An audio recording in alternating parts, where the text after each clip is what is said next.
Hello, good afternoon. For today's video, tayo po ay nagluto ng traditional Moroccan food, which is chicken tangine. Yan.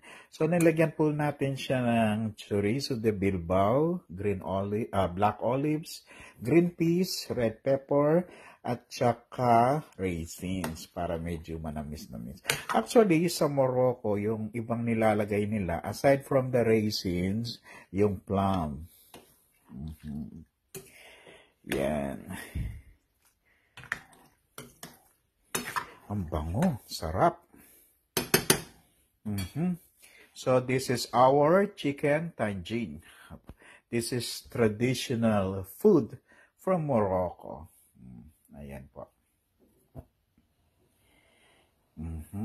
At napakasarap niyan.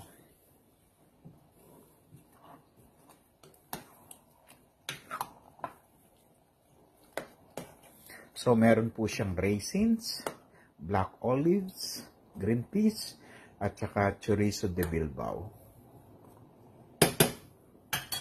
Yum! Yummy!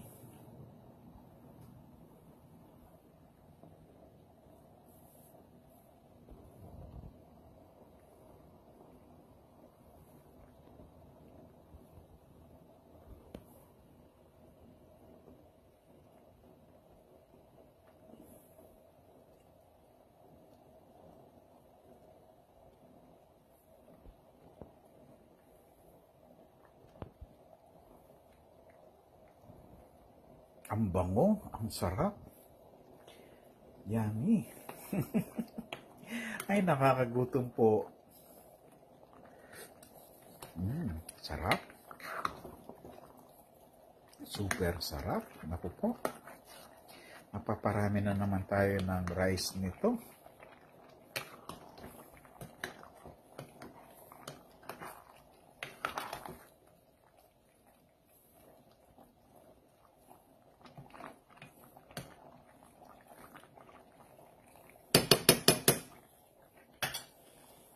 Alright, this is our Moroccan tradition chicken tangine. Alright, thank you and have a nice day.